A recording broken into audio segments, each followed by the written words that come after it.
I'm Ted, also known as the real Ted G. Well, might have to narrow it down to the decade. My craziest deal. These were really great buyers. I believe they had 3 little girls. They were anxious to get into a house in time for schools. So we look at one house. It's a great house. It really is. It was actually a great house. We leave in one car and we go see 8 other houses. We come back hours later to their car and they say, "Oh, Ted, we just want to say, this is the house we want." And I was like, "Oh, it's the first one I showed you. This is why we left your car here." Like, "Yeah, this is the only one. We didn't want to see any others."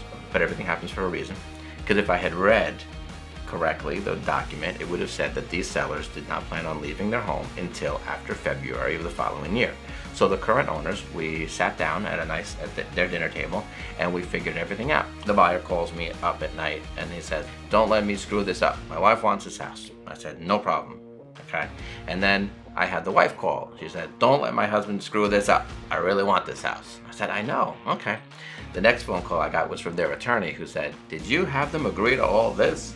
I said, "Yeah." He's like, "How could you have let him agree?" I said, Is the client there?" He's like, "Yeah, I'll put him on the phone."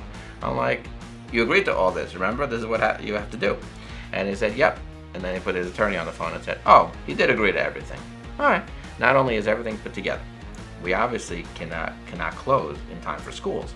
Myself and this other agent said, "Well, wait, we have a whole beautiful 2-bedroom apartment downstairs.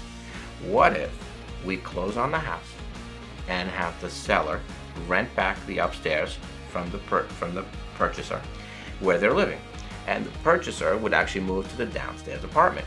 We anticipated just a couple months. At this moment, the house actually that they were building would have been ready in January. So obviously the kids did get into the house in time for school.